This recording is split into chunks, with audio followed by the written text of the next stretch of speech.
Иә достар, сіздер қателескен жоқсыздар. Бүгін мен Шрек туралы мульт обзор жасайтын боламын. Неге деп сұрап отырған боларсыздар. Шын айтсам, мен өзім де білмеймін. Жалпы маған Шрек мультфильмі өте ұнайды. Кішкентай кезімде де бұл мультфильмді өте қатты ұнаттым. Қазір арасында қайтадан қарайтын кездерім де болады. Егер де достар сіздерге де Шрек ұнаса, мультке лайк қойыңыздар және арнаға тіркеліңіздер. Ал біз бастаймыз. Айтқанымдай, Шрек мультфильмі маған қатты ұнайды. Сол себепті болашақта мен бір болсын видеоны Шрекке арнайтынымды білдім. Өйткені бұл шынымен де өте керемет мультфильм. Так, все, Шректі мақтай бермей, басқа бірден айтайын. В общем, мультфильм 2001 жылы шыққан болатын. Менде кішкентай кезімде Шректің видеоға кассетасы болған. Баяғыда осындай кассетамен қарайтын болдық қой. Уақыт зымыра өтіп кетті. Қазір видеокта одан кейін шыққан DVD-ларда жоқ қой. Айтпақшы, есімде бар, менде Шректің футболкасы да болған кішкентай кезімде. Және сол футболка маған шынымен де ұнайтын. Сіздер сұрайтын шығарсыздар, Шректің қай бөлімі саған көбірек ұнайды деп. Егер де білмесеңіздер, Шректің 4 бөлімі бар және шыны керек барлық бөлімі де маған ұнайды. Бірақ әрине бірінші және екінші бөлімдер әсіресе көбірек ұнады.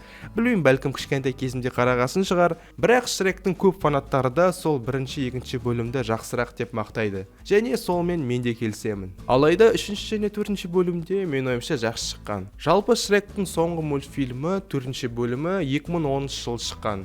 Уже 10 жыл болды, бірақ әлі жалғасы шықпады. Мен ойымша жалғасы шықпайтын да сияқты. Өйткені бұл мультфильмде егерде соза беретін болса, ол өзінің репутациясын түсіріп алуы мүмкін. Сол себепті 4 бөлімнен аяқтағандары дұрыс деп ойлаймын. Алайда Шректің 5-ші бөлімі шығып жатырса, мен әрине оны қараймын. Интернетте Шрек 5 деген неше түрлі өтірік видеолар кездестіруге болады. Сонымен қатар Википедияда тоже Шрек 5-тің премьерасы 2022 жыл шығады деп жазған. Негізі бұл мәліметтерге сену өте қиын. Өйткені әзірше Шрек 5-тің официальный трейлері шықпағанша сену өте қиын. Ал сіздер қалай ойлайсыздар, достар? Сіздер Шрек 5-ті күтесіздер ме? Айтпақшы, мына видеолар кімнің есінде бар?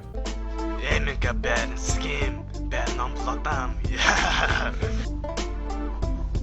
Братишкам, Егер де түсінбесеңіздер, кезінде осы Шрек туралы прикол видеолар барлығымыздың осындай телефонымызда болған. Барлығы осы приколдарды қарап жаман күлетін едік. Бұл приколдарда көбіне бұғауыздан басқа ештеңе жоқ. Шынына керек, егер де мен қазіргі уақытта осы приколды қарайтын болсам, мен мүлдем түсінбес едім.